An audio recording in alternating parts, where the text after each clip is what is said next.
India के साथ होने वाली गुंडागर्दी जो अमेरिका की सुप्रीम कोर्ट तक को गलत लगी, उसी गुंडागर्दी में डरकर अपनी टांगों में पूंछ दबाने वाला इस देश का बेशरम प्रधानमंत्री जनता के करोड़ों रुपए फूंक कर अपनी पीठ थपथपाता रहा।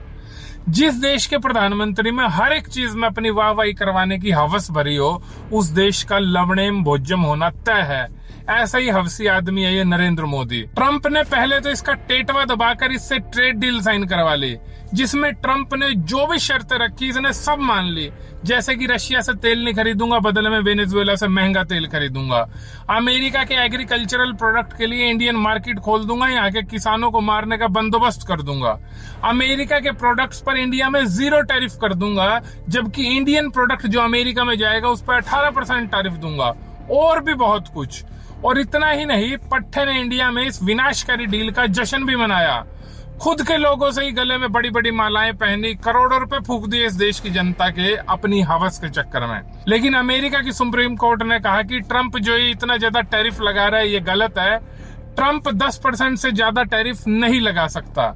मतलब जो आदमी 18% टैरिफ का जश्न मना रहा था, अब वही 18% टैरिफ 10% से भी कम हो सकता है, वो भी अमेरिका के सुप्रीम कोर्ट की वजह से, इसकी वजह से नहीं।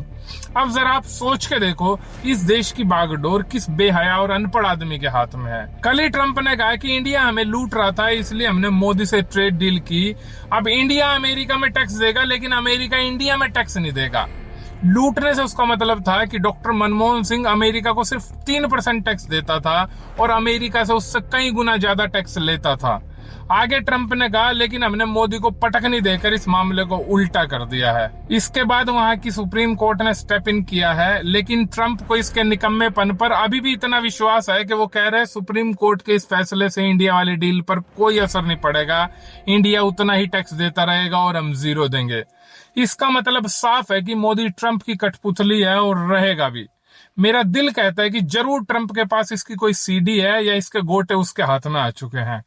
असल में मोदी अब एक दलदल में फंस चुका है। जितने ज्यादा हाथ पैर हिला रहा है उतना ही धंसता चला जा रहा है। अपने देश में तो इसने सबका गला घोट दिया, लेकिन अब की बार पाला इसका ऐसे आदमी से पड़ा है जो बाहर का भी है और इससे बड़ा बेशरम भी है। नरेंद्र मोदी का पतन किसी बाहर वाले के हाथ से ही होना था और ऐसा हो भी रहा है और बहुत तेजी से हो रहा है। इसके बावजूद नरेंद्र मोदी अभी भी देश का प्रधानमंत्री है। उससे ये पूछा जाना चाहिए कि पहले वाली ट्रेड डील पर सुप्रीम कोर्ट के इस फैसले का क्या असर होगा।